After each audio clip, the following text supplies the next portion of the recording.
اللہ نے اپنی تعریفیں بہت کی ہیں تاکہ جو لوگ خدا کے منکر ہیں ان کی عقل ٹھکانے آئے۔ فرمایا ان اللہ فالق الحب والنوا، کیا مزے کی آیت ہے۔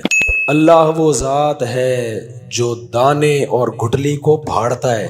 ڈارون کہتا ہے یہ خود ہی پھٹتے ہیں۔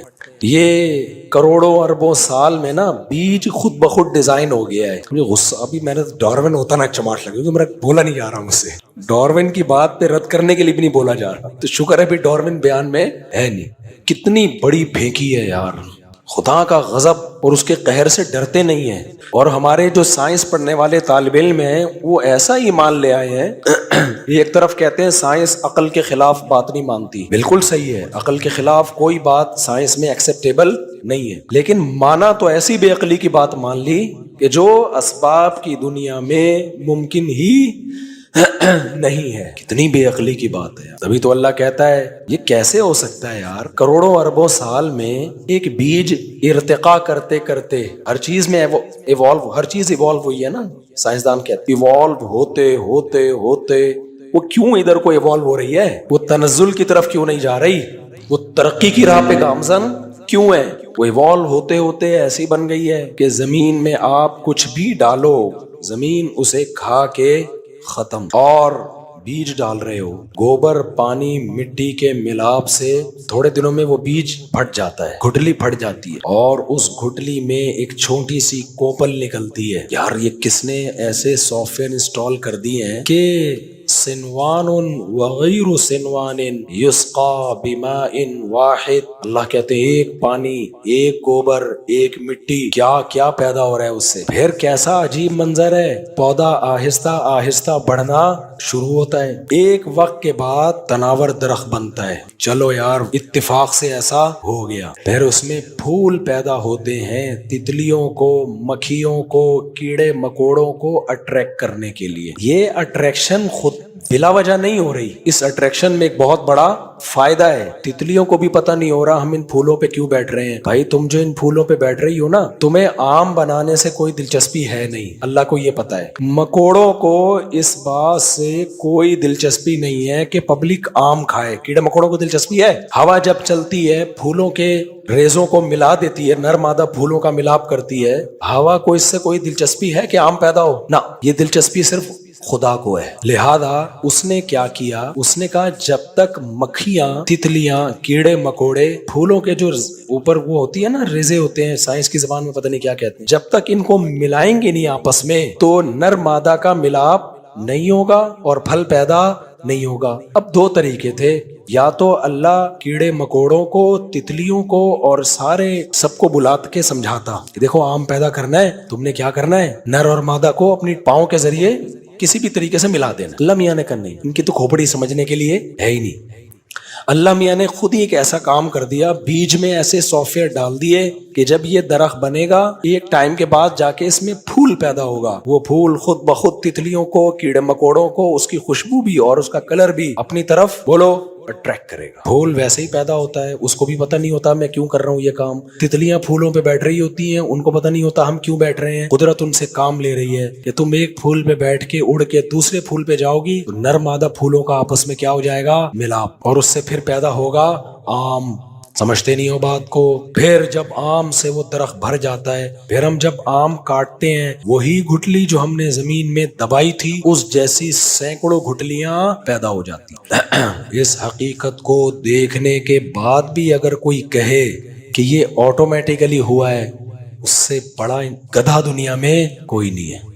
اور پھر اللہ کا حق بنتا ہے کہ سزا کے طور پر اس کو جہنم کی آگ کے حوالے کر دے۔ تو آپ کی یہ سائنس اور ٹیکنالوجی، اور آپ اس بیس پہ کہ آپ کو یونیورسٹیوں میں ڈارون کا نظریہ پڑھایا جا رہا ہے، تو یونیورسٹیوں میں پڑھانے کی بیس پہ اللہ اس سے متاثر نہیں ہوگا۔ اللہ کہے گا یہ اپنی افلاطونیاں بقراتیاں یہ وہیں رکھ کے آؤ، میرے سامنے یہ عذر بولو نہیں چلے گا۔ مثال سے بات، فار ایگزامپل ہوتا ہے نا، مثال سے بات سمجھاتا ہوں۔ آپ کہیں صحرا میں قحط میں پڑے ہوئے تھے، کچھ بھی انتظام نہیں تھا کچھ بھی انتظام نہیں تھا۔ اچھا آپ تھے اپنے ابا کے نافرمان، کبھی ابا کا خیال نہیں کیا آپ نے، ابا آپ کو سمجھاتا رہا، لیکن آپ کو یہی کہ ایسا ابا کہاں سے لبا، نہیں مانتے تھے ابا کو آپ کو ضرورت پڑ گئی، کہیں صحرا میں گم ہو گئے، کہیں کچھ بھی ہو گیا، اب ابا کو موقع ملا کہ اب میں اپنے بیٹے کی کروں گا خدمت، چھپ کے کروں گا، بعد میں بتاؤں گا یہ میں نے کیا ہے، تو پھر میرا بیٹا مجھے مانے گا۔ آپ نے کیا کیا؟ آپ نے جب دیکھا نا بیٹا صحرا پر کہیں سے اطلاع مل گئی،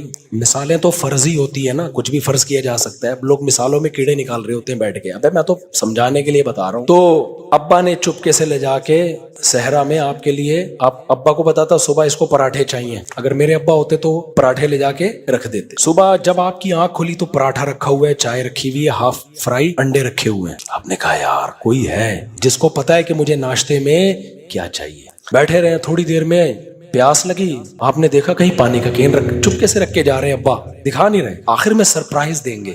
آپ نے دیکھا اڑے پانی بھی مل گیا تھوڑی دیر میں۔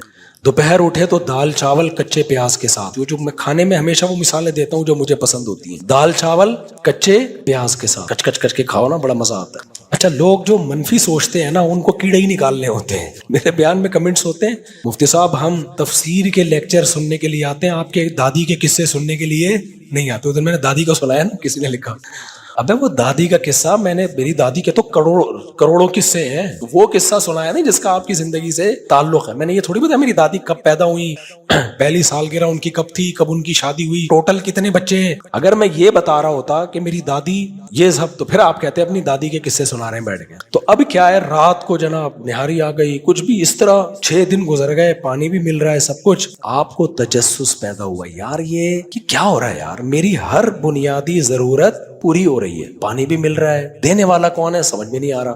آپ چونکہ سائنس ضرورت سے زیادہ پڑھ چکے تھے، ایک تو ضرورت کی سائنس ہوتی ہے وہ ہر ایک کو پڑھنی چاہیے، آپ تھوڑا سا ضرورت سے زیادہ، ڈاروین سے بھی 2 ہاتھ آگے نکل گئے تھے، کیونکہ پاکستانی ملحد جو ہے نا وہ ڈاروین سے 2 ہاتھ آگے ہیں۔ ڈاروین نے بھی وہ باتیں نہیں کی تھی جو یہ لوگ ڈاروین کے کھاتے میں ڈال رہے ہیں، وہ بھی خدا کو مانتا تھا۔ اچھا خیر، انکار اس نے کیا تھا کسی اور بیس پہ، اس نظریے کی بیس پہ نہیں کیا تھا، اور اکثر سائنسدان خدا کو مانتے ہیں اور یہ کہتے ہیں سائنس میں خدا کا ثبوت نہیں ملتا۔ تو میں بھی نا وہاں گیا تھا آسٹریلیا، وہاں ایک یونیورسٹی میں نیوٹن نہیں ہے، نیوٹن جس نے کہا تھا کہ سیب سر پہ گرا تھا، تو میں اس یونیورسٹی میں گیا، ان لوگوں نے کیا کیا ہے، جو درخت سیب نیوٹن کی کھوپڑی پہ گرا تھا نا، کھوپڑی نہیں تمیز سے بات کرنی چاہیے، نیوٹن ہے، نیوٹن کے سر پہ جو سیب گرا تھا، کھوپڑی تو ایسے ہی بول لیتے ہیں، تو وہ والا جو درخت ہے نا اس سے کلوننگ کر کے ایک درخت لگایا ہے انہوں نے آسٹریلیا کی یونیورسٹی میں، یعنی یہ جو درخت ہے یہ وہ درخت کی اولادوں میں سے ہے جو نیوٹن جس درخت کے نیچے لیٹا تھا۔ تو میں نے وہاں آسٹریلیا میں جا کے ولاگ بنایا ہے اور اس درخت کا سیب کھایا بھی ہے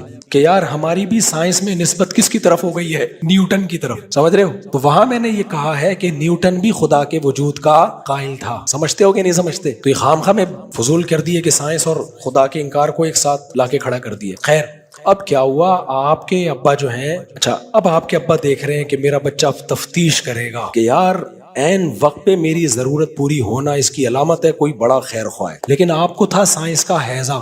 آپ نے کیا کیا، آپ نے کہا یار دینے والا تو نظر آ نہیں رہا، جب آنکھ کھلتی ہے کوئی پانی کا کین ہوتا ہے، فلانا ہوتا ہے، یہ کوئی اس میں راکٹ سائنس ہے، کوئی یہ کیا ہے راکٹ سائنس۔ آپ آئے واپس اپنے گھر پہ صحرا سے، پھر آپ نے سائنسدانوں کو جمع کیا کہ بتاؤ یار ایک بندہ ایک صحرا میں 1 ہفتہ یا 1 مہینہ رہا، جو چیز ضروری تھی اس کو اسی ٹائم پہ وہ چیز مل گئی، صبح ناشتے میں پراٹھا چاہیے تھا، پراٹھا آ گیا، دوپہر دال چاول چاہیے تھے، دال چاول آ گئے، رات کو اس کو فار ایگزامپل نہاری چاہیے تھی، نہاری آ گئی، فلانی چیز چاہیے تھی، شام کو چائے چاہیے تھی، چائے آ گئی، پانی کے وقت پانی آ گیا، دینے والا نظر نہیں آیا، تو اس میں سائنس کیا ہے؟ تو وہ سر جوڑ کے بیٹھ گئے، انہوں نے کہا اصل میں کروڑوں اربوں سال میں ریگستان نے اپنے آپ کو ایسا ڈیزائن کیا ہے کہ جو بھوکا پیاسا وہاں لیٹے گا نا تو اس کو جس چیز کی ضرورت ہوگی این اسی وقت پہ وہ ضرورت پوری ایوالو ہوا ہے، ریگستان ایوالو ہوا ہے۔ آپ کہو گے ریگستان ایوالو ہوا ہو، میں کیسے ایوالو ہو گیا؟ میں تو یعنی مجھے دیکھ کے ہی ریگستان نے یہ سارے کام شروع کر دیے۔ تو جواب میں وہ کہتا ہے کہ آپ بھی ایوالو ہوئے ہو، تو آپ جواب میں یہ کہو گے کہ میں تو پیدا 20 سال پہلے ہوا ہوں، میں کروڑوں سال پہلے پیدا ہوتا تو کروڑوں سال تک زندہ رہتا، میری باڈی میں تبدیلیاں آتے آتے یہ ہوتا کہ میں ریگستان میں ہوتا اور یوں ہو جاتا۔ تو کہے گا کروڑوں سال سے ایوالو جو ہوئے نا تو وہ جرمز، وہ آپ کے اسپم میں وہ چیز کچھ بھی پھینکنے پر گورنمنٹ کی طرف سے پابندی، کچھ بھی پھینکتا رہے گا۔ یہ سب باتوں کا سائنسدانوں پہ بھی اثر ہوگا، ان تحقیقاتوں پہ بھی اثر ہوگا، ابا پہ اس کا کوئی اثر نہیں ہوگا۔ جب ابا کو پتا چلے گا نا میرا انکار کر کے اس نے کچھ اور کہانی گھڑ لی ہے، ابا نہیں چھوڑے گا، ابا کہے گا اب تو اینڈ ہو گیا، بیٹا اب تو نافرمانی کی، پہلے میں تجھے کھلاتا تھا تو تو یہ تعویل کرتا تھا کہ سب کے لیے گھر میں پراٹھا بنتا ہے، میں اکیلا تھوڑی ہوں. یہی بچے کہہ رہے ہوتے ہیں نا، ابا کوئی آپ نے میرے پر الگ سے تھوڑی خرچ کیا ہے، سارے کھا رہے ہیں تو ہم نے بھی کھا لیا. ابا کہیں گے کہ بھئی ابا سارے بچے کر رہے ہوتے ہیں، لیکن مصیبت میں لاوارث باپ نے نہیں چھوڑا، بلکہ مصیبت میں آپ کیونکہ چھوڑ دیتا مر جاتے آپ قحط سے. ہم اس کائنات میں دیکھتے ہیں جس چیز کی ہمیں ضرورت ہے نا وہ ضرورت پوری ہو رہی ہے، یہ ارتقاء کے نتیجے میں نہیں ہو سکتا.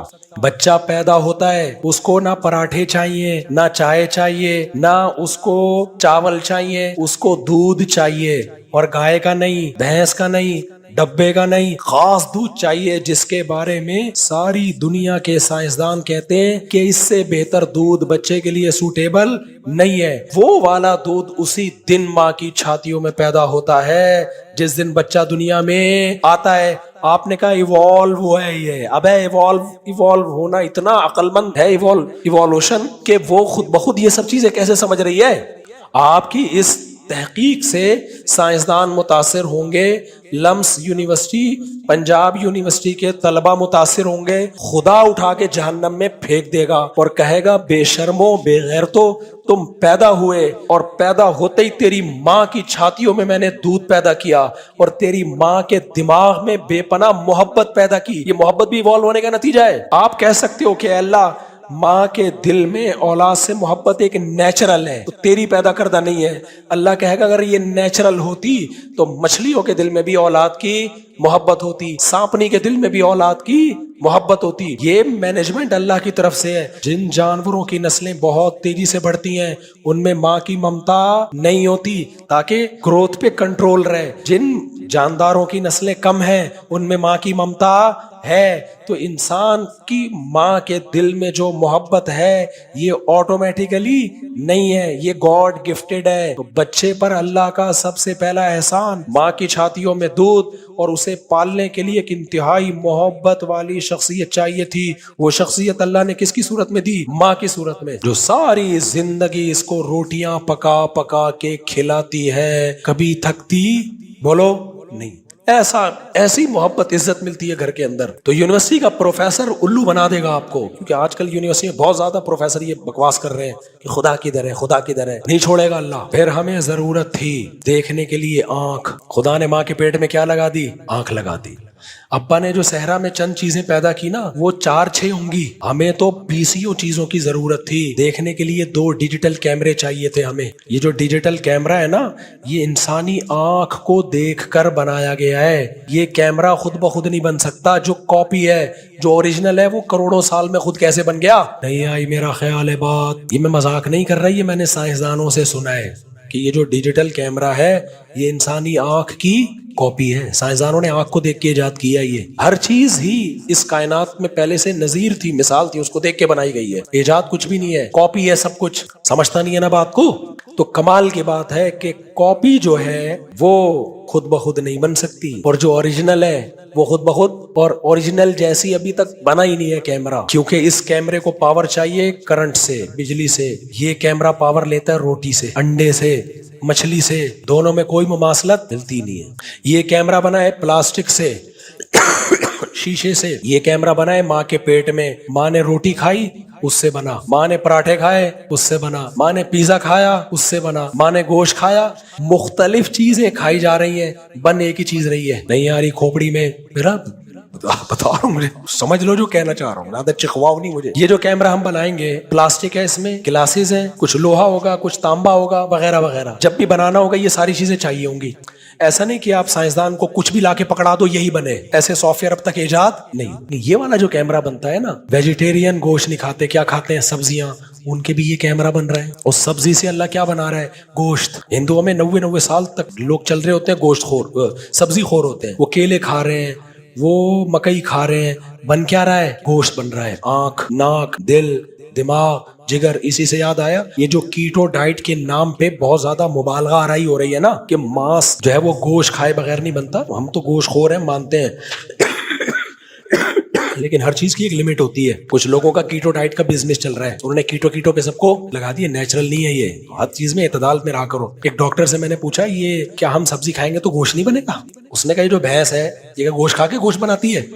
بڑی زبردست دلیل. یہ تو بچپن سے لے کے موت تک گھاس کھاتی ہے, بنتا کیا ہے اتنا اتنا گوشت, ہمارا بھی بن سکتا ہے. گوشت کھایا ضرور کرو, لیکن یہ نہیں ہوتا کہ جو ان لوگوں نے آج بالکل ہی, ایک ہندو لوگوں نے گوشت کو زندگی سے نکال دیا, وہ بھی غلط. اور کچھ کیٹو والوں نے کیا کیا, بس پروٹین والی غذائیں لینی ہے, اس کو نکال ہی دو, یہ بھی غلط ہے. تمیز سے جیسے ساری دنیا چل رہی ہے ایسے چلو, سمجھ رہے ہو. تو میں کیا کہہ رہا تھا, ماں کے پیٹ میں جو کیمرہ بنتا ہے نا آنکھوں کا, جو بھی کھاؤ گے بنے گا آنکھ, بنے گی ناک, بنے گا دل. کوئی مائیں پراٹھے کھا رہی ہیں, بچہ پھر بھی وہی پورے وہی آنکھ ناک کان لے کے پیدا ہو رہے ہیں. کچھ مائیں گوشت کھا رہی ہیں, کچھ کھجور کھا رہی ہیں. ہمارا رب ایسے سافٹ ویئر ڈال دیا اس نے کہ آنکھ کو جو چیز بننے کے لیے چاہیے وہ پراٹھوں سے نکال لے گی. سمجھتا ہے کہ نہیں سمجھتا؟ تو کمال کی بات ہے, یہ والا کیمرہ جو اتنا پیچیدہ نہیں ہے, یہ تو خود بخود بن سکتا ہے, اور 100% سمجھ لیا ہے. آنکھ کو ابھی تک 100% سمجھا نہیں گیا ہے, وہ خود بخود بنی ہے. بھائی جھوٹ بولنے سے پہلے تھوڑا سا خدا کا خوف کر لیا کرو. ڈاروین پھینک کے چلا گیا, تم اس کو بیٹھ کے کیا کر رہے ہو, پکڑ رہے ہو. تو اللہ نہیں چھوڑے گا. یہ اسلام میرے باپ کا دین نہیں ہے, یہ اللہ کا دین ہے. یہ ایتھیسٹ لوگ سمجھتے ہیں کہ ہم لوگ جب یہ باتیں کر رہے ہیں اپنی دکانیں چمکا رہے ہیں. ہماری کیا دکان چمکے گی, تم اللہ کو مانو نہیں مانو, ہمارا کیا لینا دینا اس سے. تو اللہ نہیں چھوڑے گا یہ جو آپ کی تحقیقات ہیں. تو اللہ کہتے ہیں ان اللہ فالق الحب والنوا, گٹلی کو بھی پھاڑ دیتا ہے اور دانے کو بھی پھاڑ دیتا ہے. پھر کیا کرتا ہے, یخرج الحی من المیت, اس مردہ سے زندہ پیدا کرتا ہے. یہ کیسے ایوالو ہو گئی چیزیں بھائی. انڈا مردہ ہوتا ہے, کوئی جان اس میں نہیں ہوتی, زردی ہے, سفیدی ہے, اوپر ایک جھلی ہے اور ایک چھلکا ہے. ایسے سافٹ ویئر ڈال دیا اس میں, مرغی بیٹھی 21 دن اور اس سے پھڑپڑاتا ہوا چوزا نکل گیا. پہلے دن چوزا نکل کے عجیب, بالکل ایسا لگتا ہے پہلے دن سے ہی سیکھا ہوا ہے سب کچھ. آپ کو پتا ہے کمپیوٹر میں 2 چیزیں ہوتی ہیں, ایک ہارڈ ویئر اور ایک سافٹ ویئر. ایسا ہی ہے نا, ہارڈ ویئر بنانا مشکل ہے یا سافٹ ویئر. اب ایک کمپیوٹر میں, استغفر اللہ بھائی, کمپیوٹر میں جو ہے ہارڈ ویئر ہوتا ہے نا, ہارڈ ویئر کا مطلب یہ پاور پلگ ہے, اور یہ ہارڈ ڈسک ہے, اور یہ اس کا شیشہ ہے, اور یہ اس کے بٹن ہے. سافٹ یہ آسان ہے بنانا. کی بورڈ آپ کسی بھی بندے کو دے دیں بنا کے دے دے گا. اصل چیز ہے اس کا سافٹ ویئر. جیسے ایک آدمی کی بائک تھی, پورا محلہ استعمال کرتا تھا, اور ہر آدمی آ کے کہتا پیٹرول میں ڈال دوں گا, بائک دے دو مجھے. وہ منع کیسے کرتا, پیٹرول تو ڈال ہی دے گا. ایک دن اس کو غصہ آیا, ایک بندہ آیا, بائک دے دے پیٹرول میں ڈال دوں گا. اس نے ڈبہ لے کر آیا, بولا اس میں پیٹرول ڈال کے چلا لے. تو خالی پیٹرول نہیں ہوتا, بائک میں پورا سسٹم ہوتا ہے. سسٹم نہیں ہوتا, سسٹم ہوتا ہے. تو ایسے ہی کمپیوٹر کی بورڈ کا نام نہیں ہے, اس اسکرین کا نام نہیں ہے, اس ماؤس کا نام نہیں ہے. اصل تو وہ جو پروگرامنگ اس کے اندر کی ہے وہ بڑا خاندانی کام ہے. وہ سافٹ ویئر انجینئرز ہوتے ہیں جو ہزار لاکھوں سال کے بعد جا کے انسان یہاں تک پہنچا ہے. اصل وہ کمال ہے. سمجھتے ہو کہ نہیں سمجھتے؟ اور جب وہ اندر کے سافٹ ویئر یا ونڈوز صحیح ہوتی ہیں تو پھر کمپیوٹر چلتا ہے. تو اس کو چلنا کہتے ہیں. میرا کمپیوٹر خراب ہوا نا, چل نہیں رہا تھا, ایک بندے نے کہا نیچے بیرنگ لگاؤ, دھکا دو, چلے گا. یہ والا چلانا آسان ہے, لیکن جو اس کے وائرس آئے ہوئے ہیں وہ ختم ہو جائیں یہ آسان تھوڑی ہے. یہ تو انجینئرز ہوتے ہیں جو یہ کام کرتے ہیں. آج کل تو نہیں کر رہے, آج کل تو انجینئر لوگ کچھ اور کر رہے ہیں. سمجھ رہے ہیں؟ تو یہ بھی قیامت کی علامات میں سے ہیں. تو اب کیا ہے, سافٹ ویئر مشکل ہے, ہارڈ ویئر کیا ہے آسان. ایک ہارڈ ویئر ہے انڈا, اس میں زردی بنا دی, اس میں سفیدی بنا دی, اوپر جھلی بنا دی. یہ بھی خدا کی قسم بہت مشکل ہے. دانا پانی مرغی کھاتی ہے اور نکالتی کیا ہے, انڈا. اللہ نے ایسی مشین بنا دی مرغی. لیکن ایک اس سے زیادہ مشکل ہے اندر کا سافٹ ویئر. سافٹ ویئر یہ کہ اس کو جب اتنی ہیٹ ملے گی 21 دن تک, تو اس میں ایسے پروگرامنگ ہوئی ہوئی ہے کہ یہ چونچ بھی بنے گی, اس میں آنکھ بھی بنے گی, دماغ بھی بنے گا, گردے بھی بنیں گے, اور اس کے اندر پر بھی بنیں گے, اور میدا بھی بنے گا, اور پھر اس کے اندر سافٹ ویئر سے ہارڈ ویئر بن کے آ جائے گا. نہیں یہی بات, یہ سافٹ ویئر بنے گا انڈے کے اندر, ایسا سافٹ ویئر ہے. 21 دن میں اس سافٹ ویئر سے یہ سافٹ ویئر انڈے کو چوزا بنا کے ایک ہارڈ ویئر بنا دے گا, اور اس ہارڈ ویئر کے اندر پھر ایک سافٹ ویئر ہوگا جسے یہ پتا ہوگا میری ماں کون ہے, مجھے کھانا کیا ہے, میرا دوست کون ہے, اور بلی کو دیکھ کے چیخے گا. اسے پہلے دن پتا ہوگا کہ میرا دشمن کون ہے. نہیں آئی تو ہارڈ ویئر سے سافٹ ویئر پیدا کر رہا ہے, سافٹ ویئر سے کیا پیدا کر رہا ہے, ہارڈ ویئر. اسی کو اللہ کہتے ہیں مردے سے زندہ اور زندے سے مردہ پیدا کرتا. آج تک کسی سافٹ ویئر سے ہارڈ ویئر پیدا نہیں ہوا, اور نہ ہارڈ ویئر سے سافٹ ویئر پیدا ہوا ہے. کمپیوٹر خود سے کچھ نہیں نکال کے دے دیتا. کمپیوٹر کو ہارڈ ویئر دینا پڑے گا, اس پہ پرنٹ کر کے دے دے گا آپ کو. کاغذ آپ نہیں لگانا ہے. ایسا نہیں ہوتا کمپیوٹر کاغذ بھی نکالنا شروع کر دے. اگر نکالے گا بھی تو اندر آپ کو کاغذ کا مٹیریل ڈالنا پڑے گا، کیونکہ سعودی عرب میں ATM کارڈ نا خود ہی بن کے آ جاتا ہے. میں تو حیران ہو گیا یار. خیر اب یہ نئی لمبی بحث ہے، بہت ایڈوانس جا رہا ہے سعودی عرب، اتنا ایڈوانس دنیا میں. دین میں 10 رکعت ختم ہو گئی، سمجھ رہے ہو؟ تو دنیا میں سعودی عرب کہاں جا رہا ہے؟ ایڈوانس. دین میں تھوڑا پیچھے ہو گیا ہے. اب لوگ اس جو پیچھے ہو گیا ہے نا دنیا میں اس کے حوالے دے رہیں گے. تو حرم میں 10 رکعت تراویح ہوتی ہے. ابے حرم میں 1400 سال سے کیا ہو رہا تھا. خیر میں اس اختلافی مسئلے پہ ابھی اس آیتوں کو نہیں قربان کروں گا. تو اللہ فرماتے ہیں ذالکم اللہ، یہ ہے اللہ. پہلے اللہ نے کیا کہا؟ میں دانے اور گٹھلی کو پھاڑ کے تناور درخت بناتا ہوں، میں مردہ سے زندہ کو نکالتا ہوں. اس کے بعد اللہ پتہ ہے کیا کہہ رہا ہے؟ ذالک کہتے ہیں ہاتھ سے اشارہ. ڈاروین کہتا ہے نا، ڈاروین تو کہتا بھی نہیں، جو ڈاروین کی پوجا کرنے والے لوگ ہیں ملحد کہتے ہیں کہاں ہے اللہ، دکھاؤ کیوں نہیں، دکھاؤ، نظر کیوں نہیں آتا. بار بار یہ کہہ رہے ہیں نا، آتا کیوں نہیں. ایک ملحد کی میں نے تقریر سنی، کہتے ہیں اللہ آ کے بتا دینا میں ہوں، مان لیں گے. کیوں نہیں آ رہا، چھپا ہوا کیوں بیٹھا ہے؟ تو ایسے موقع پہ ہاتھ سے اشارہ کرنا پڑتا ہے. یہ رہا، کہتے ہیں نہیں. ابے تمہیں ہر بات مثال سے سمجھانی پڑتی ہے. دیکھو وہی ریگستان والی مثال پہ آتے ہیں. ابا سب چیزیں رکھ کے جا رہے تھے، آپ کہہ رہے خود بخود ہوا ہے. کسی نے کہا بھائی تیرا باپ یہ کام کر رہا ہے، آپ کہہ رہے ہو میرا ابا نہیں، میں نہیں مانتا. کہاں ہے میرا ابا، کہاں ہے میرا ابا؟ کوئی ابا کو نکال کے لے بولا یہ رہا، ٹھیک ہے یہ تیرا باپ ہے، دیکھ لے اس میں. اب بھی نہیں مانے گا.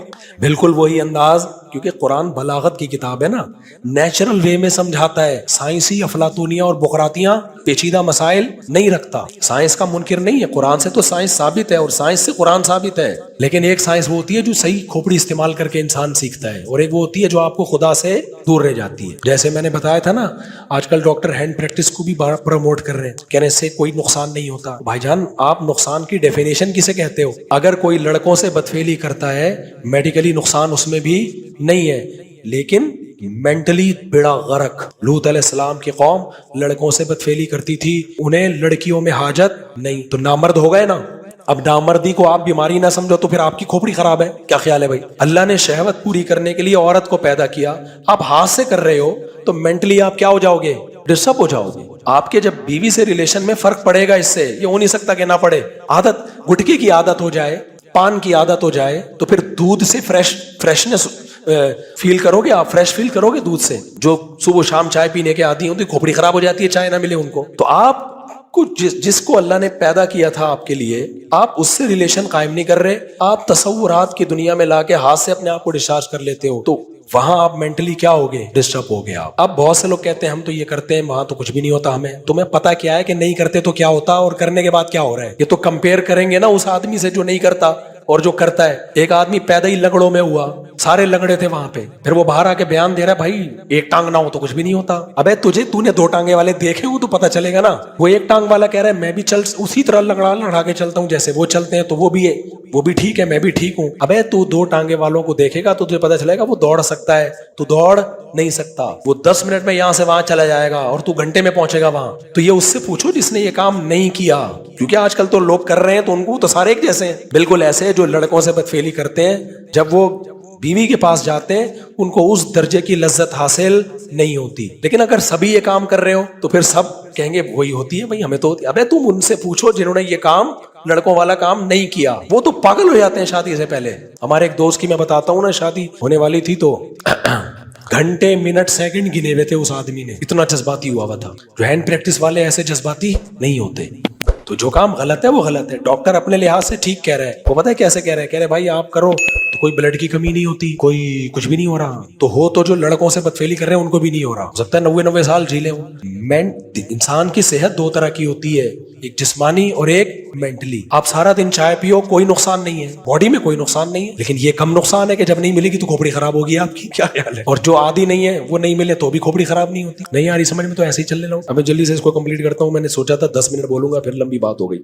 تو اللہ میاں کیا کہتے ہیں کہ جو دانے اور گٹلی کو، اچھا جس نوجوان سے یہ کام ہو رہا ہے نا ہینڈ پریکٹس والا، وہ بہت زیادہ گھبرانے کی بھی ضرورت نہیں ہے، کیونکہ حکیم لوگ پھر کھیلتے ہیں ایسے لوگوں سے، تو ختم گیا.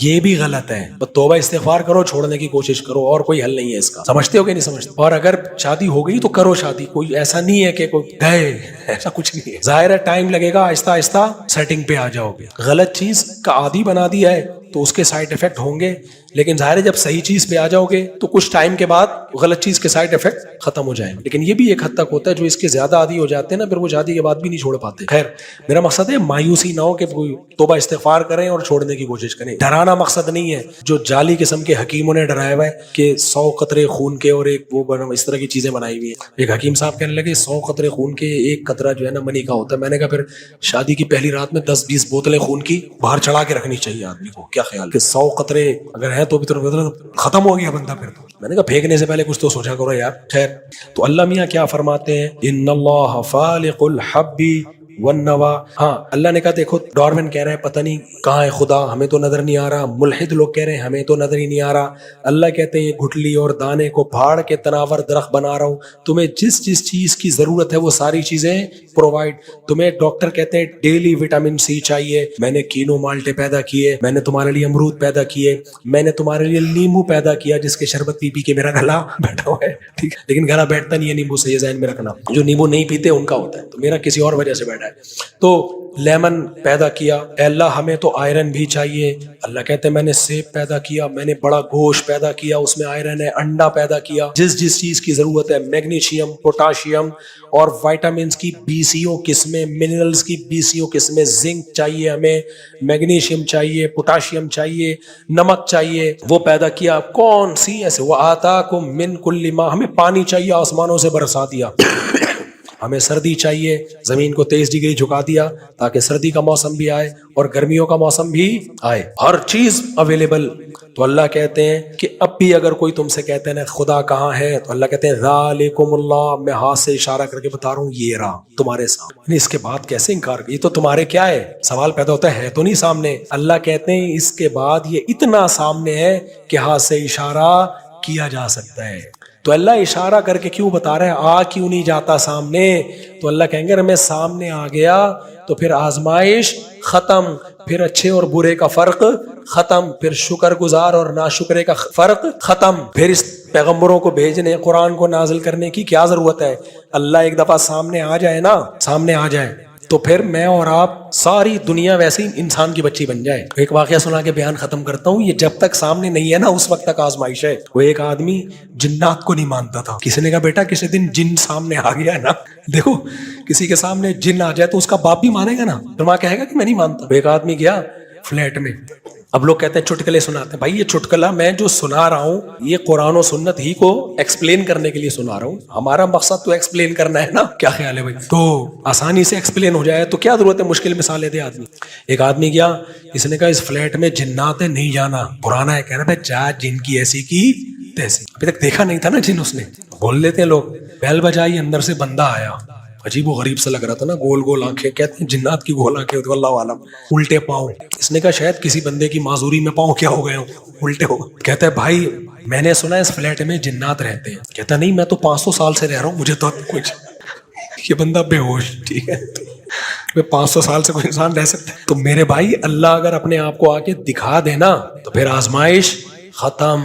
اللہ کہتے ہیں شہوت پرست خواہشات میں گھسا رہے گا، سوچ کے مجھ پہ ایمان نہیں لائے گا. وہ انڈے کھائے گا، صبح شام پولٹری فارم کھول کے مرغیوں کا بزنس کرے گا، گائے کا دودھ نکالے گا، آئس کریمیں بنائے گا، اس پہ ریسرچ کرے گا دودھ میں کیا کیا ہے، کتنا کیلشیم ہے، کتنا فیٹ ہے. یہ سب چیزوں پہ یونیورسٹیاں بھی بنیں گی اور ان پہ بڑی زبردست تحقیقات بھی ہوں گی. گائنی کے الگ ڈاکٹر ہوں گے کہ اسپم سے انسان کیسے بنتا ہے، اس کو ایکسپلین کریں گے. تو جو ناشکرے ہوں گے اسی میں الجھ کے زندگی برباد کر دیں گے. جو شکر گزار ہوں گے یہاں سے ایک اسٹیپ آگے جائیں گے. کون ہے جو گائے کو سوکھا چارہ کھلا کے ہمارے لیے چکنا گاڑا دودھ نکالتا ہے؟ یہ سافٹ ویئر گائے میں آٹومیٹیکلی کیسے انسٹال ہو گئے؟ آپ ایف کا بٹن دباتے ہو، ایف لکھ کے آ جاتا ہے. یہ سافٹ ویئر کروڑوں سال میں خود بخود نہیں بنا. تو ادھر ہم نے بٹن دبایا، گھاس داخل کی گائے کے منہ میں، ادھر سے چکنا گاڑا دودھ آ گیا، اتنی موٹی ملائی، اتنا مکھن. گھاس میں تو بھائی کچھ بھی نہیں تھا. یہ سافٹ ویئر بھی خود بخود نہیں بنا. کوئی ہے جو ہماری ضرورتوں کو جانتا ہے، اور اس نے گائے بھینس کو دودھ بھی زیادہ دیا ہے. اپنے بچوں کے لیے تو تھوڑا ہی ہوتا ہے، تو پیدا انسان کے لیے کیا ہے. اگر یہ ایوالو ہوتا تو اتنا ہوتا جتنا گائے پی رہی ہے, گائے کا بچہ پی رہا ہے, تو پورا پی لے تو مر جائے. یہ پیدا کس کے لیے ہے؟ انسانوں کے لیے پیدا ہو رہا ہے. یعنی اتنا اس کو سمجھ تھی کہ اتنا پیدا کرو کہ کچھ بچہ پیے گا اور باقی کون پیے گا؟ انسان پیئیں گے, کیونکہ ان کو ضرورت ہے. تو آپ نے کیا کیا؟ اسی بحث میں الجھ گئے اور بنانے والے کا انکار کر دیا. تو اللہ اگر اپنے آپ کو دکھا دینا تو یہ آزمائش ختم. تو ناشکرے لوگ اسی بحث میں الجھے رہیں گے, کھائیں گے, پیئیں گے, موج مستی کریں گے اور بالآخر مر جائیں گے. شکر گزار کیا کہے گا؟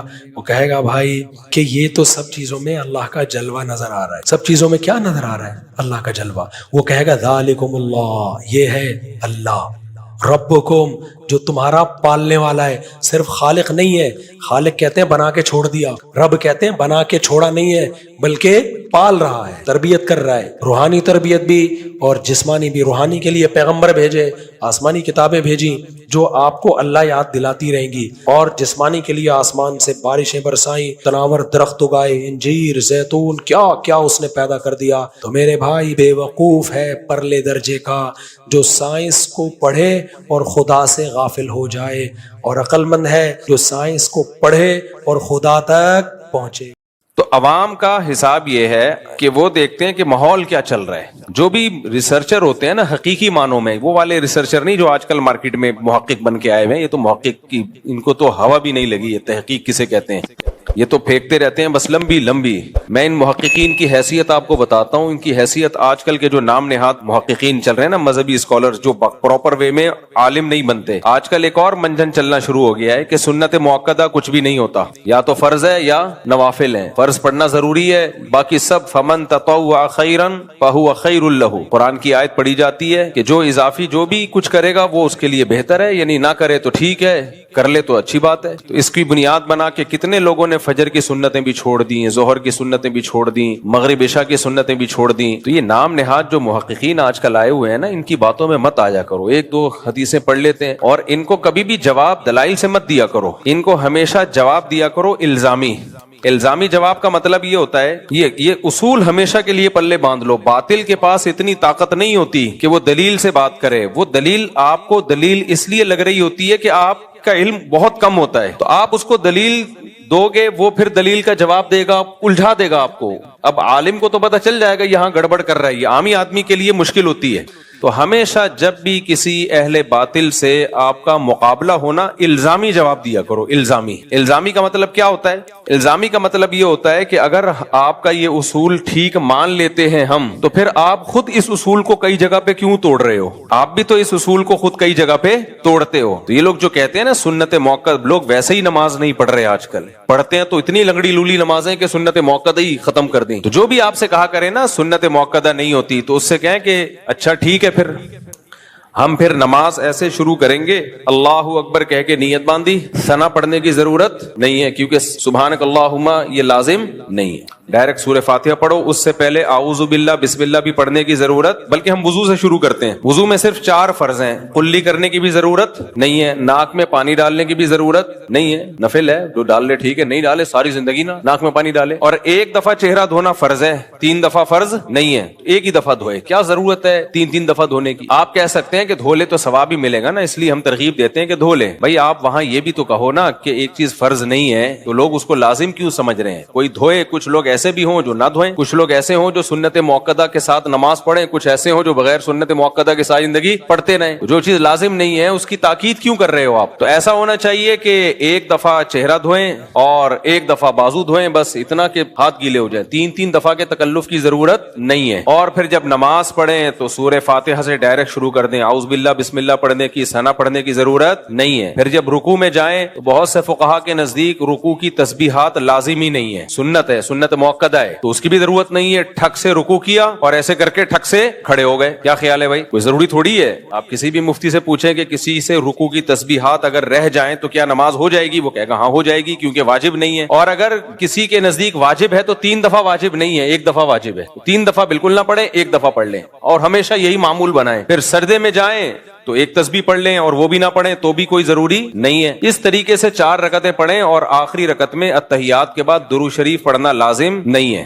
کسی کے نزدیک بھی واجب نہیں ہے، سنت ہے، وہ بھی نہ پڑھیں، ہمیشہ التحیات کے بعد سلام پھر لیں، اور ہاتھ باندھنے کی بھی ضرورت نہیں ہے، ویسے ہاتھ کھول کے نماز پڑھ لیں۔ تو جب شریعت کے ہر حکم میں، یہ تو صرف ایک حکم ہے نا، افطار روزہ جب آپ رکھتے ہیں تو افطار میں جلدی کرنا کیا واجب ہے؟ اگر کوئی جلدی افطار نہیں کرے گا تو کسی سے سنا گناہگار ہوگا، میری طرف توجہ، کوئی گناہ نہیں ہے بھائی، بہتر ہے جلدی کر لیں افطار، تو نہ کریں، ایک گھنٹے بعد افطار کر لیا کریں۔ تو یہ پورا دین جو ہے نا ہمارا، یہ ڈھانچہ رہ جائے گا، کھوکھلا ہو جائے گا بالکل۔ فقہائے کرام نے دین کو بہت اچھی طرح سمجھا ہے، بہت ڈیپ میں گئے ہیں۔ انہوں نے کہا کہ بھائی دیر آر 2 types of سنت، سنت کی کتنی قسمیں ہیں؟ 2۔ ہم نے جب نبی کی سیرت میں غور کیا تو پتا چلا کہ کچھ سنتیں ایسی ہوتی ہیں جن کی تاکید نہیں ہے، وہ چھوڑ دیں ساری زندگی، کوئی مسئلہ نہیں ہے، لیکن کچھ سنتیں ایسی ہیں جن کی تاکید ہے، اور تاکید کی وجہ سے ان کو کیا کہا گیا؟ سنت مؤکدہ۔ وہ کبھی کبھار چھوٹ جائیں تو ٹھیک ہے، بلا وجہ چھوڑنا وہ ٹھیک نہیں ہے۔ جو چھوڑنے کا معمول بنا لے گا تو غالب گمانے کے وہ گنہگار ہوگا، اور اس کو یہ کام کرنے نہیں دیا جائے گا، قابل ملامت ہوگا، برا بلا کہا جائے گا اس کو۔ لہذا اگر کوئی نماز شروع کرتا ہے، نہ سبحانک اللہم پڑھتا ہے، نہ اعوذ باللہ بسم اللہ پڑھتا ہے، نہ رکوع کی تسبیحات پڑھتا ہے، نماز تو ہو گئی بھائی، فرض ہے، اللہ نے فرض کی، جو فرائض تھے وہ پورے کر لیے، قضا اب اس کی قضا لازم نہیں ہے، فرض ادا ہو گیا۔ کیا اس پر ہم یہ آیت پڑھ لیں گے فمن تطوع خیرا فہو خیر لہ، جو اضافی کرنا چاہے ثنا بھی پڑھ لے اور درود شریف بھی پڑھ لے وہ بہتر ہے، نہ پڑھے تو کوئی حرج نہیں۔ نہ نماز کیا کہلائے گی؟ ناقص۔ تو جیسے نماز کے اندر 2 طرح کی سنتیں ہیں، کچھ سنت مؤکدہ اور غیر مؤکدہ، اسی طرح نماز کے باہر کی بھی کچھ سنتیں ہیں، کچھ سنت مؤکدہ اور کچھ سنتیں غیر مؤکدہ۔ نبی نے کبھی بھی فجر کی نماز سے پہلے 2 سنتیں ضائع نہیں کی ہیں، اور یہ نماز میں شامل ہیں، فرائض کی تکمیلات کے لیے۔ اس کی سب سے بڑی دلیل یہ ہے کہ ہمیں کچھ سنتیں ایسی ملتی ہیں جو فرائض کے توابع میں سے نہیں ہیں، فرائض کے تابع نہیں ہیں۔ جیسے اشراق کی نماز، کسی نے فجر نہ بھی پڑھی ہو تو اشراق پڑھے گا، ہو جائے گی، عشاء نہ بھی پڑھی ہو تہجد پڑھے گا، تہجد کہلائے گی وہ۔ لیکن فجر کی 2 سنتیں جب ہی سنت کہلائیں گی جب 2 فرض بھی ہو اس کے ساتھ، کیونکہ وہ ہیں ہی فرض کی وجہ سے ہیں، وہ فرض نہ ہوتی تو وہ بھی نہ ہوتی۔ ظہر کی سے پہلے کی 4 سنتیں، ان کی انڈیویجولی کوئی حیثیت نہیں ہے، وہ جب ہی ہیں جب ظہر کے 4 فرض آپ نے پڑھنے ہیں۔ اسی طرح ظہر کے بعد کی 2 سنتیں جب ہی ہیں جب ظہر کے 4 فرض پڑھنے ہیں۔ کوئی اکیلے 2 سنتیں پڑھ کے چلا جائے تو اس کی کوئی حیثیت، وہ عام نوافل ہوں گے وہ۔ تو یہ جو سنتیں ہیں جن کی نبی صلی اللہ علیہ وسلم نے ہمیشگی کی ہے، جب بھی فجر پڑھی آپ نے فجر کے ساتھ پہلے 2 سنتیں پڑھی ہیں، اس میں جب بھی آپ نے ظہر پڑھی اس سے پہلے آپ نے 4 پڑھی ہیں، اور اس کے بعد بھی آپ نے 2 پڑھی ہیں، اس پہ صحیح حدیث موجود ہیں۔ تو اس لیے فقہائے کرام نے ان میں بھی تفریق کی ہے، ایک سنت مؤکدہ اور ایک سنت غیر مؤکدہ۔ اب آپ نے ایک فتویٰ جاری کر دیا کہ فرائض پڑھ لو بس کافی ہے، اس کے ساتھ سنت کی کوئی ضرورت نہیں ہے۔ یہ اس کی دلیل ہے کہ آپ کو سنت مؤکدہ اور غیر مؤکدہ کا فرق معلوم نہیں ہے۔ اور میں آسان مثال دیتا ہوں، بہت سے علماء کے نزدیک قربانی واجب نہیں ہے، لیکن وہ کہتے ہیں سنت مؤکدہ ہے، یعنی چھوڑنا ٹھیک نہیں ہے صاحب استطاعت پر، کیونکہ اتنی اس پہ وعید ہے۔ آپ نے انکار کر دیا، سنت مؤکدہ کوئی چیز ہی نہیں ہے، تو انکار کر دیا تو وہ تو بہت سارے دین کے حکام غائب ہو جائیں گے۔ دوسرا ایک اور مسئلہ، ابھی ایک نیا مسئلہ، کیونکہ فوراً جب فتنہ ہوتا ہے نا اسی وقت اس کے خلاف بولنا شروع کر دو تو دب جاتا ہے۔ نیا مسئلہ بھی آج کل کھڑا ہو گیا ہے، بعض اسکالرز نے یہ کہنا شروع کر دیا کہ والدین کی اطاعت کا قرآن میں کہیں بھی حکم نہیں ہے، والدین کے ساتھ حسن سلوک کا تو حکم ہے، ان کی اطاعت کا حکم نہیں ہے۔ کمنٹس میں نیچے ماشاءاللہ ویل ڈن، یہ ہیں صحیح محقق، یہ ہیں صحیح اسکالر، یہ ہوتے ہیں بھائی والدین کے ساتھ اچھے سلوک کا تو حکم ہے، اطاعت کا حکم نہیں ہے۔ اتنی شدید وعید ہے نا، نبی سے جب پوچھا گیا نا اکبر الکبائر، کبیرہ کے بھی بڑے گناہوں میں کون سا بڑا گناہ ہے، تو اس میں آپ نے عقوق الوالدین، عقوق نافرمانی کو کہتے ہیں، والدین کی نافرمانی۔ یہ لوگ چاہ رہے ہیں کہ قرآن و سنت کا لیبل لگا کے ہمیں انگریز بنا دیں، گورا بنا دیں، نہ باپ کا پتہ نہ، ورنہ اچھا سلوک تو انگریز بھی اپنے ماں باپ کے ساتھ کرتا ہے، وہ کون سا کوئی جوتے مارتا ہے ان کو، ان کے اچھا سلوک یہی ہے کہ بڑھاپے میں اولڈ ہاؤس میں جمع کرا دو، یہ اچھا سلوک ہے، وہ کہتے کیئر زیادہ ہوتی ہے، ہمیں اجازت نہیں ہے، تو ماں باپ کی اطاعت کرنا بھی لازم ہے۔ ہاں یہ ضرور ہے کہ اس اطاعت کی ایک حدود ہے، سب سے بڑی حدود یہ شریعت کے خلاف حکم ماننا لازم نہیں ہے۔ کوئی ایسا حکم جس میں کسی پہ ظلم ہو رہا ہو، جیسے ماں کے کہنے پہ بیوی پہ ظلم کرنا شروع کر دینا، یہ جائز نہیں ہے۔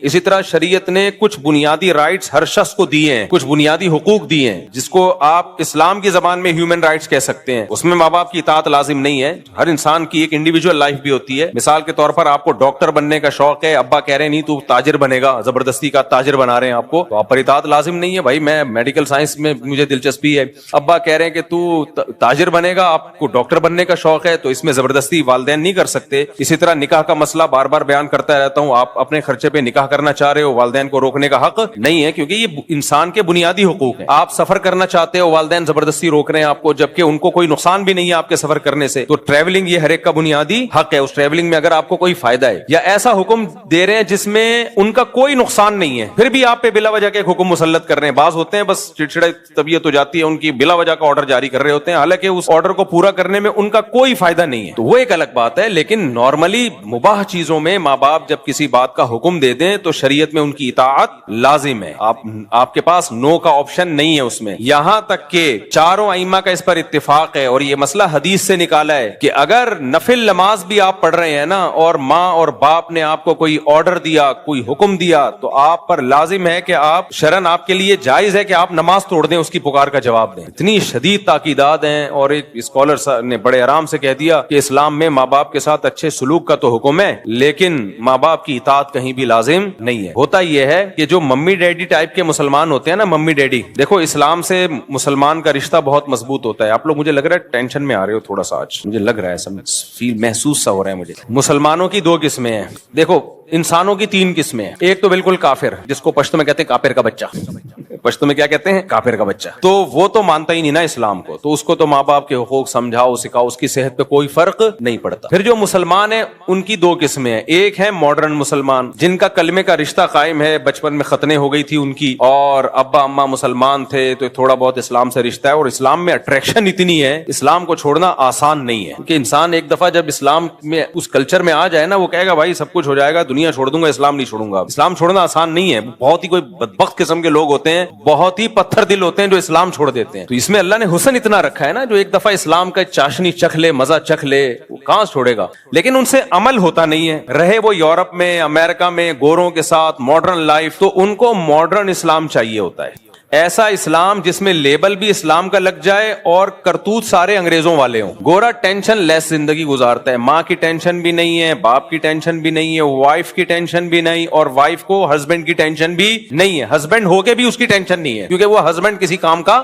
ہوتا نہیں ہے, کیونکہ اس ہسبینڈ کے ہوتے ہوئے وائف کا ریلیشن جمشید سے بھی ہو سکتا ہے, غفار سے بھی ہو سکتا ہے. انگریزوں میں یہ ابھی میں تو پورا اسٹڈی کر کے آیا ہوں, وکیلوں سے پوچھا میں نے لا کیا چل رہا ہے, اگر انہوں نے کہا سب سیٹ ہے. تو وائف کسی اور سے ریلیشن قائم کر لے تو بھی کچھ نہیں ہوتا, ہسبینڈ کسی اور سے ریلیشن قائم کر لے تو, اچھا ہسبینڈ بیوی کو کسی بات کا آرڈر دے تو بھی کچھ نہیں ہوتا, اور بیوی ہسبینڈ سے نان نفقے کا مطالبہ کرے, وہ نہ دے تو بھی کچھ نہیں ہوتا. تو جب کچھ نہیں ہوتا تو کمبختو تمہیں تکلف کی ضرورت کیا تھی. بس ایک مصیبت میں پھنس جاتے ہیں وہ لوگ. وہ مصیبت یہ کہ جب تک گرل فرینڈ تھی تو کوئی ٹینشن نہیں تھی, شادی کر لی تو اب بریک اپ نہیں ہو سکتا, بریک اپ کرو گے تو آدھی پراپرٹی دو گے آپ. تو اس ٹینشن کے سلسلے میں وہ کیا کر رہے ہوتے ہیں, شادی کر رہے ہوتے ہیں. تو کون کرے گا, پاگل تھوڑی ہیں وہ. خیر, تو اب جو ماڈرن اسلام ہمارے جو ڈیفنس میں اور کلفٹن میں اور یعنی جو پوش ایریاز ہیں, وہاں جو سارے مسلمان نہیں, یعنی جو برگر فیملیوں سے جن کا تعلق ہے, ان کی پیاس نہیں بجھ رہی تھی کہ ہمارے ان کرتوتوں پر ہم نہ باپ کو پوچھتے ہیں, نہ ہم ماں کو پوچھتے ہیں, نہ بیوی شوہر کی اطاعت کرتی ہے. جب میں یہ بیان کرتا ہوں شوہر گھر کا سربراہ ہے, تو ہماری لبرل انٹیوں کی ایسے لگتا ہے ان کی دم پہ پاؤں رکھ لیا میں نے, ان کی دم پہ ایسی چیخیں نکلتی ہیں نا, ایسی چیخیں نکلتی ہیں. کمنٹس میں پڑھ رہا ہوتا ہوں, میرا ظرف ہے اتنے اپنے خلاف نیگیٹو کمنٹس میں پڑھتا ہوں, تو یہ مولوی کو دیکھو, یہ مولوی کو دیکھو. تو آپ کو آپ کی مرضی کا اسلام تھوڑی ہم بتائیں گے بھائی, کس کی مرضی کا اسلام بتائیں گے, اللہ کی مرضی کا.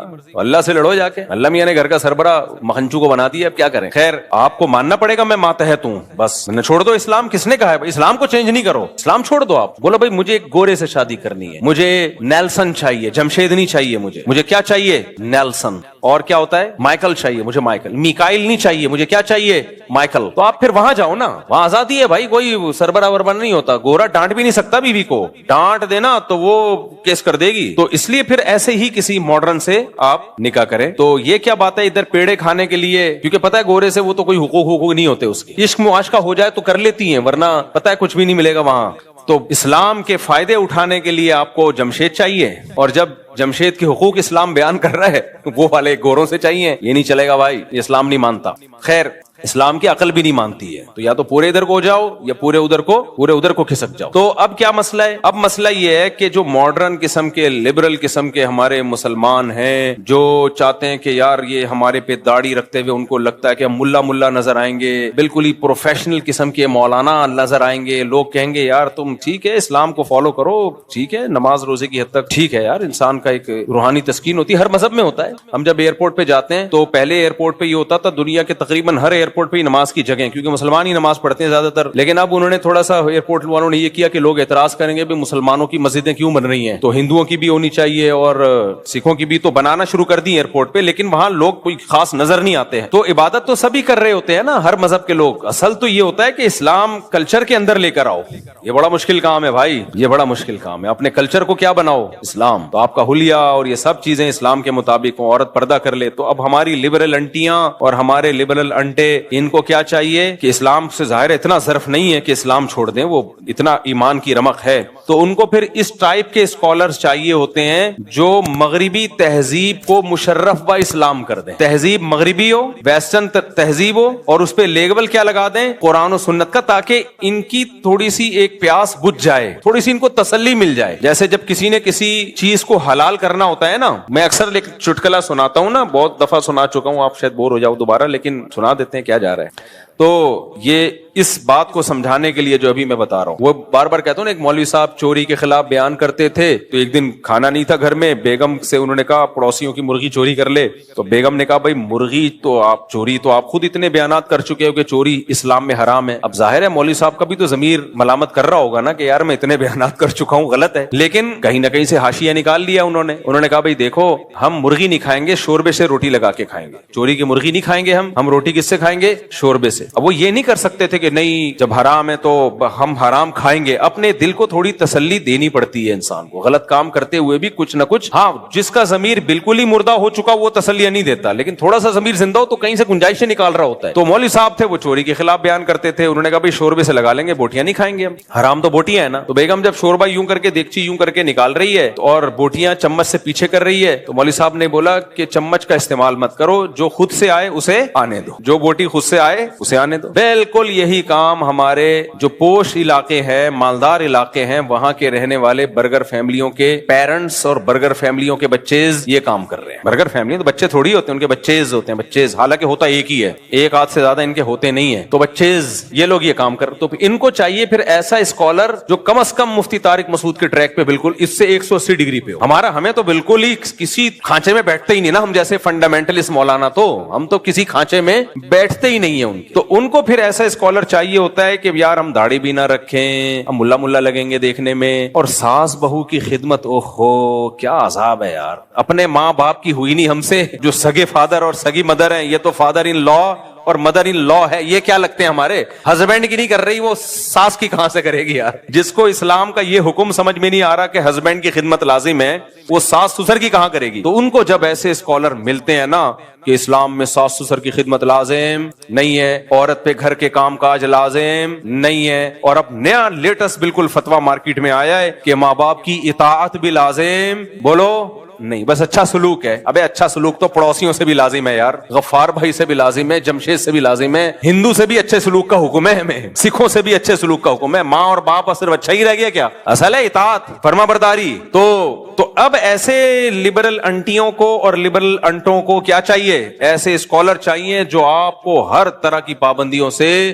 آزاد کر دیں. تو پھر وہ ان کو ایسے لوگ بہت اچھے لگتے ہیں جو اس طرح کی باتیں کر رہے ہوتے ہیں کہ نہ اس کی خدمت لازم, نہ اس کی خدمت لازم, نہ فلانے کی خدمت لازم. ہر آدمی انڈیویجول ہے, آزاد ہے, ہر آدمی کی اپنی لائف ہے. اور یہ بھی سود بھی حلال ہو گیا, بہت سو نے تو سود کو حلال کر دیا, یہ والا سود حرام نہیں ہے, یہ والا حرام ہے. عجیب ڈرامے بازیاں کر کے, اور کیا کتنا کچھ دین میں تحریف ہو رہی ہے نا, اتنی تحریف. میں تو کہتا ہوں کہ اللہ تیرا کتنا فضل ہے, صحیح ٹائم پہ مجھے تو نے مولوی بنا دیا, ورنہ ہم بھی کھسکے ہوئے ہوتے. میں اگر مولانا نہ بنتا نا, مولانا کا مطلب پراپر وے میں دین کا علم حاصل نہ کرتا نا, جو صدیوں سے طریقہ چلا آ رہا ہے, تو میں بھی ایسا کھسک جاتا نا ان فتنوں میں. اور پھر میرے پاس ٹوٹی پھوٹی اسپیکنگ پاور بھی ہے, تو بھائی ویڈیو نہ بنایا کریں نا بار بار, وہ پھر گارڈ ادھر متوجہ ہوتا ہے. سب کی طبیعت, جب ایک چیز لکھی ہوئی ہے صرف نکاح کی ویڈیو بنا سکتے ہیں, باقی نہ بنائیں. پھر کوئی نہ کوئی کیمرہ نکال کے بنا رہا ہوتا ہے, سب ڈسٹرب ہوتے ہیں اس سے.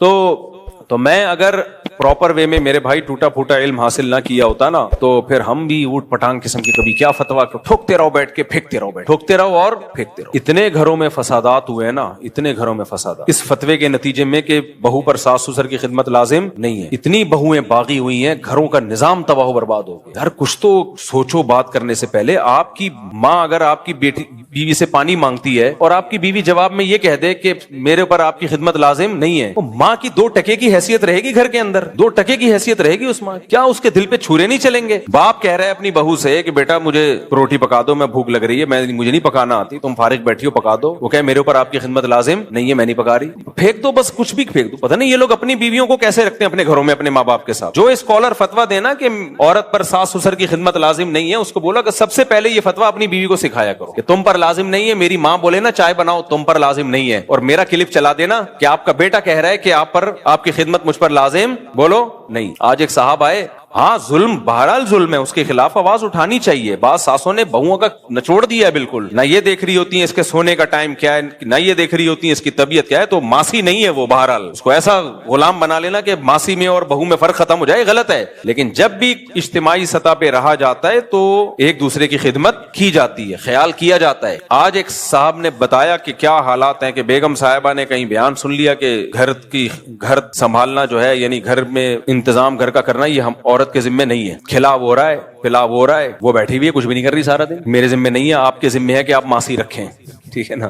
تو بچے تو ویسے ہی پیدا نہیں ہو رہے, وہ ایک آدھ کے بعد ختم ہو جاتے ہیں, تو کچھ کیا ذمے میں بھائی. پھر نبی صلی اللہ علیہ وسلم نے سیدہ فاطمہ کے ذمے لگایا کہ گھر سنبھالنا کس کے ذمے ہے؟ سیدہ فاطمہ کے ذمے. سیدہ فاطمہ سے بڑی کوئی عورت ہو سکتی ہے؟ ان سے بڑی کوئی شہزادی ہو سکتی ہے؟ اور حضرت علی کے ذمے لگایا گھر کے باہر کا کام کس کے ذمے ہے؟ آپ کے ذمے. ہاں یہ بات الگ ہے, فقہا نے یہ مسئلہ بیان کیا ہے کہ اگر کوئی بہت مالدار گھرانے سے ہو, بہت بڑے گھرانے کی لڑکی ہے جن کے گھروں میں کام کاج کا رواج ہی نہیں ہے, اب آپ رائل فیملی کی کسی شہزادی سے شادی کر کے گھر لے آئیں, پھر تھوڑی وہ کھانا پکائے گی, کیونکہ قرآن نے کہا عاشروہن بالمعروف, معروف طریقے سے ان کے ساتھ چلو. تو معروف طریقہ ہر قوم کا, ہر کلچر کا الگ ہوتا ہے. جو بہت مالدار گھرانے کی عورتیں ہیں جن کے گھروں میں نوکر چاکر ہوتے ہیں, تو اس کو یہ رائٹ پورا شریعت نے دیا ہے کہ وہ کام کاج سے انکار کر دے. لیکن نارمل جو لوگ, زیادہ تر لوگ متوسط گھرانوں کے ہوتے ہیں, درمیانے گھرانوں کے ہوتے ہیں, وہاں کے لیے یہی حکم ہے بھائی, جیسے اپنے ماں باپ کے گھر میں آپ تھی تو اب یہاں گھر سنبھالنا کس کی ذمہ داری ہے؟ آپ کی ذمہ داری ہے. ٹھیک ہے, شوہر کو اللہ نے مال دیا تو وہ ماسی وغیرہ کا بھی انتظام کرے, نہیں دیا تو تمہارے ذمہ ہے بھائی, یہ تم نے سنبھالنا ہے گھر. تو بہت ایکسٹرا آرڈینری کوئی مالدار ہیں جن کے گھروں میں رواج ہی نہیں تھا, نوکر چاکر میں ایسے مالدار بھی ہوتے ہیں کہ گھر میں عورتیں ایک سارا زندگی ایک کپڑے بھی کبھی استری نہیں کیے ہوتے انہوں نے, بہت رائل فیملی سے ہے, بہت کسی وزیر کی بیٹی ہے, کروڑ پتی لوگوں سے اس کا تعلق ہے, خاندان سے تعلق ہے, تو اس میں ٹھیک ہے. اس میں یہ ہے کہ پھر وہ وہی اس نے کہا گھر میں بھی کبھی تو بہت ہی اونچے ہیں نا, لیکن اتنے اونچے خاندانوں میں تو بہت کم لوگ ہوتے ہیں نا. نارمل لوگ تو یہی ہیں کہ جو جیسے نارمل چل رہے ہیں. اب اسکالر ان میں فتوا دے دیتے ہیں کہ عورت کے ذمہ گھر کا کام نہیں ہے. جی پاگل بنا ہے یار. ایک اسکالر نے فتوا دیا کہ عورت اگر جاب کرنا چاہے تو شوہر کو روکنے کا حق نہیں ہے. انہی اسکالر نے یہ بھی فتوا دیا تھا کہ اس کے ذمہ گھر کے کام کاج نہیں ہے. تو سب لوگ تو اپریشیٹ کر رہے تھے, خاص طور پہ خواتین بہت اپریشیٹ کرتی ہیں. کسی عقل مند نیچے لکھا ہوا تھا, پھر اس کے ذمہ ہے کیا آپ یہ بتا دیں, خالی کائنڈلی آپ یہ بتا دیں اس کے ذمہ ہے, یہ بحث ہی چھوڑ دیں. کہ تو ایسے اسکالر سے آپ صرف یہ پوچھ لیا کریں کہ اسلام میں ناجائز کیا کیا ہے, اس کی لسٹ پیش کر دیں, ناجائز کیا کیا ہے, کائنڈلی ہمیں صرف وہ بتا دیں. تو 2-4 چیزیں کوئی ناجائز رہ گئی ہیں تو وہ بتا دیں, بس ہم اس کو فالو کر لیں گے. تو اس لیے ماڈرن لوگوں کا ایک الگ ٹائپ کا اسلام ہوتا ہے, ان کو گنجائشیں چاہیے. میرے بھائی, ہم نے اپنی خواہشات کے مطابق اسلام کو نہیں بنانا, ہم نے اپنے آپ کو اسلام کی خواہشات کے مطابق لانا ہے. اپنے آپ کو لانا پڑے گا تو اللہ مانے گا, ورنہ اللہ کہے گا پھر کلچر اور یہ سب چیزیں جاؤ خود ہی بھگتو ان کو, میرے پاس تمہارا کوئی حساب و کتاب نہیں ہے. ہمارے شاگرد ہیں نا مختلف علاقوں کے, کے پی کے بھی, بلوچستان کے بھی, پنجاب کے بھی, سندھ کے بھی, ہر طرح کے شاگرد آتے ہیں ہمارے پاس. مدرسوں میں پڑھانے کا بڑا فائدہ یہ ہوتا ہے کہ سارے ہر قوم سے آپ کا مضبوط ریلیشن ہو جاتا ہے. یعنی ہر جگہ, میں پاکستان میں کہیں بھی جاؤں, ہر شہر میں درجنوں شاگرد ہیں الحمدللہ, تو کہیں بھی آدمی جا کے رہ سکتا ہے. پھر ہمارے اساتذہ بھی ہیں ہر شہر میں, پھر ہر قوم میں ہمارے ٹیچر بھی ہیں. میرے ٹیچروں میں بلوچ بھی ہیں, پٹھان بھی ہیں, پنجابی بھی ہیں, مہاجر بھی ہیں. تو اس لیے ہمارے مدرسوں میں قوم پرستی نہیں ہوتی. اللہ کا ہم کر ہی نہیں سکتے قوم پرستی. ہم کسی قوم کے خلاف بولیں گے وہاں ہمارا استاذ نکلے گا کوئی, صحیح ہے نا, ٹیچر نکل آئے گا, تو ہو ہی نہیں سکتا. تو اب میرے طلبہ ہیں مختلف علاقوں کے, میں ان کو کوئی شرعی مسئلہ سمجھا رہا ہوتا ہوں, وہ کہتے ہیں استاد جی ہم لوگ کے علاقے میں ایسا نہیں ہوتا, ہم لوگ کا تو کلچر نہیں ہے, ہم لوگ کا تو ایسا ہے, ہم تو میں کہتا ہوں ٹھیک ہے پھر آپ اس کلچر کو فالو کرو. اللہ جب قیامت کے دن آپ سے حساب و کتاب لے گا کہ میرا حکم یہ تھا جو میں نے قرآن میں بیان کیا, تو آپ کہتے ہیں اللہ تیرا حکم تھا لیکن ہمارا کلچر اس سے میچ نہیں کر رہا تھا. تو اگر اللہ کہے کہ ٹھیک ہے یہ جو میں نے قرآن کا حکم دیا یہ پنجابیوں کے لیے نہیں تھا, میں اس میں یہ بتانا بھول گیا کہ پنجابی اس سے کیا ہے مستثنا, کیونکہ پنجابیوں کا کلچر یہ نہیں ہے, یا یہ جو میں نے قرآن کا حکم دیا یہ پٹھانوں کے لیے نہیں ہے کیونکہ پٹھانوں کا کلچر اس سے ڈیفرنٹ ہے, اور یہ دوسرا جو میں نے حکم دیا یہ صرف سندھیوں کے لیے ہے, بلوچوں کے لیے نہیں ہے کیونکہ ان کا کلچر اس سے میچ نہیں کرتا. تو میں نے کہا پھر اللہ سے جب ہماری ملاقات ہوگی تو ہم کہیں گے اللہ مہاجروں کے لیے الگ قرآن نازل کر دے, پٹھانوں کے لیے الگ نازل کر دے, سندھیوں کے لیے بولو الگ نازل کر دے, بلوچوں کے لیے الگ نازل کر دے, انگریزوں کے لیے الگ, ڈیفنس والوں کے لیے الگ. اس میں یہ ہو کہ کسی پہ کسی کی بھی خدمت کسی بھی ٹائم پہ لازم نہیں, کچھ بھی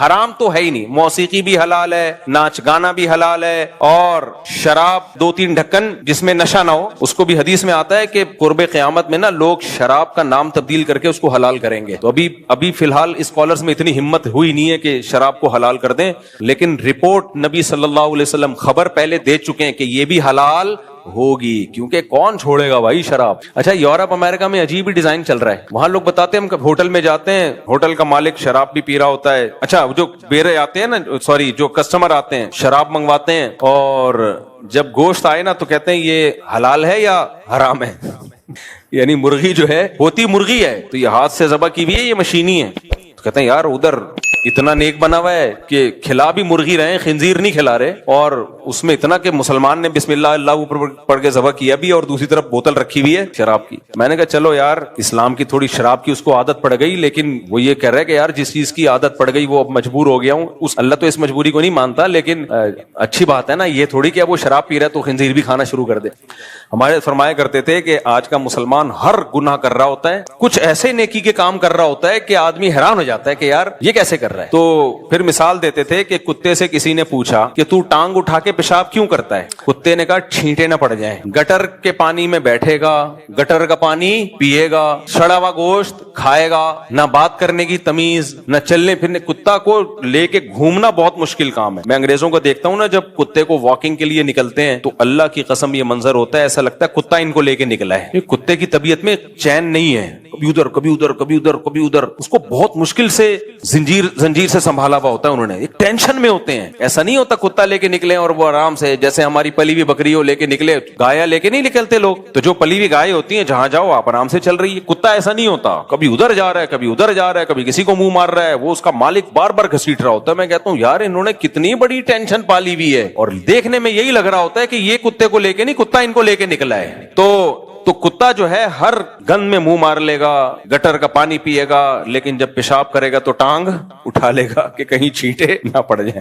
تو آج کل کے کتنے اسکالرز ہیں, ہر چیز گانا بجانا حلال, موسیقی حلال, مکس گیدرنگ حلال. تو ایک اسکالر کی تصویر آئی یوں کر کے بیٹھے ہوئے ہیں, وہ ہر چیز کو حلال کر رہے ہیں نا, تو نیچے کسی نے لکھا ہوا تھا یہ سوچ میں پڑے ہوئے کہ 2-4 چیزیں حرام رہ گئی ہیں ان کو میں حلال کیسے کروں, 2-4 چیزیں حرام رہ گئی ہیں کسی طریقے سے. تو اس لیے میرے بھائی دیکھو کشتیاں جلا کے اسلام کی طرف آؤ پھر مزہ آئے گا. یہ مت دیکھو میں ڈیفنس میں رہتا ہوں, میں کلفٹن میں رہتا ہوں, میں امریکہ میں رہتا ہوں, میں کینیڈا میں رہتا ہوں. میں بھائی اللہ کا قانون ہر جگہ ایک ہی ہے, ہر جگہ اللہ کا قانون کیا ہے, ایک ہے. مقاصد پہ سمجھوتا نہیں ہے, مقاصد پہ, ذرائع پہ سمجھوتا ہے. یہ تھوڑی گاڑی اردو ہے, اس کا مطلب بتا دیتا ہوں. مقاصد کیا ہے, شریعت چاہتی ہے نماز قائم ہو, چاہتی ہے کہ نہیں چاہتی, تو نماز آپ کو پڑھنی پڑے گی. شریعت چاہتی ہے رمضان میں روزہ آپ بولو رکھیں, آپ کو رکھنا پڑے گا.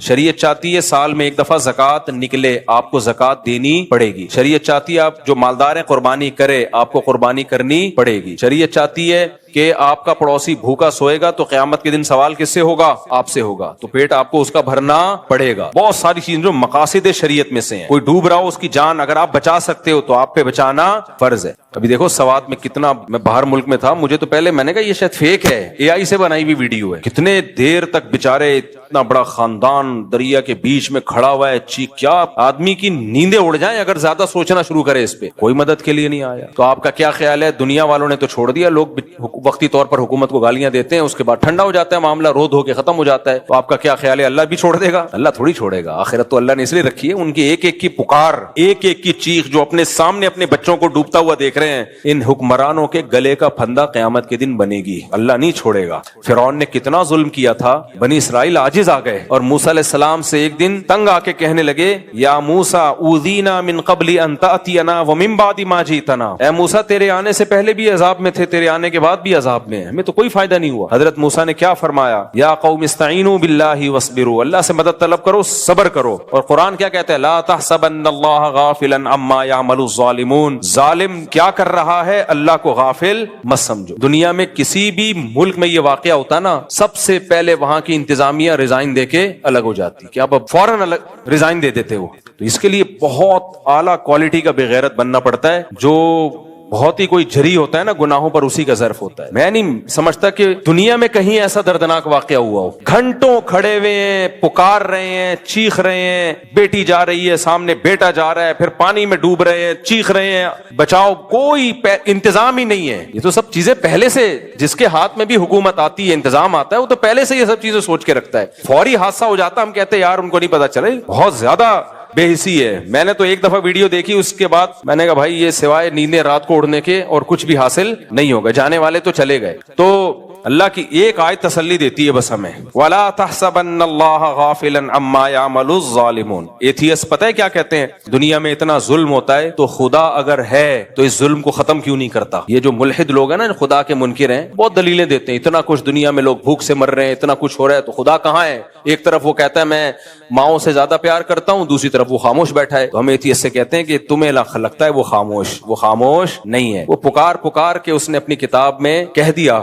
لا تحسبن اللہ غافلا عما یعمل الظالمون. ایسے ہی تسلی دیتی ہے نا یہ آیت. دیکھو ظالم کے بارے میں نا, جو بڑے ظالم ہوتے ہیں ان کے لیے نرم جذبات رکھنا بھی ظلم ہے, یہ خوب سمجھ لو. بعض دفعہ آدمی جب بالکل ہی غیرت لیس ہو جاتا ہے نا, جیسے ڈاکوؤں کو لوگ پکڑ کے چھوڑ دیتے ہیں کہ ہائے ہائے بیچارہ, تو ڈاکو کو تو جس نے چھوڑا ہو نا, اس کو نہیں چھوڑو پھر کبھی بھی, اس کو کبھی نہ چھوڑو, کیونکہ یہ ڈاکو سے بھی زیادہ پتھر دل ہے. ایک آدمی جوان عورتوں کو بیوہ کر رہا ہو, چھوٹے بچوں کو یتیم کر رہا ہو, پسٹل ہے اس کے ہاتھ میں, تھوڑے سے پیسوں کی خاطر جوان جنازے نکال دیتا ہو, کیا گزرتی ہے گھر والوں پہ قیامت, اور آپ اس پہ ترس کھا رہے ہو کہ اس کو چھوڑ دیا جائے. اس کا مطلب آپ کی کھوپڑی خراب ہو گئی ہے. ہمارے نبی صلی اللہ علیہ وسلم پہ جب بہت زیادہ ظلم ہوا تو آپ نے بھی بد دعا کی ہے. حضرت موسیٰ سے زیادہ کوئی نرم دل ہوگا؟ پیغمبروں کا دل بہت نرم ہوتا ہے. بالآخر حضرت موسیٰ نے بھی بد دعا کے لیے ہاتھ اٹھائے فرعون اور حامان کے خلاف, کہ جو بھی فرعون کے دربار لوگ تھے ان کے خلاف حضرت موسیٰ نے بھی بد دعا کی. تو اللہ نے حضرت موسیٰ کو ملامت نہیں کی, بلکہ کہا قد اجیبت دعوتکما, اے موسیٰ تیری دعوت کو میں نے قبول کر لیا, تیری دعا میں نے قبول کر لیا. تسلی دی کہ مریں گے یہ. ہمارے نبی کو اللہ نے کتنی تسلیاں دی ہیں کہ جو اسلام کے مسلسل دشمن ہیں, اے نبی آپ غم نہ کریں, میں ان کو سزا دے کے چھوڑوں گا. یہ جو بڑے بڑے ظالم ہوتے ہیں نا پتھر دل,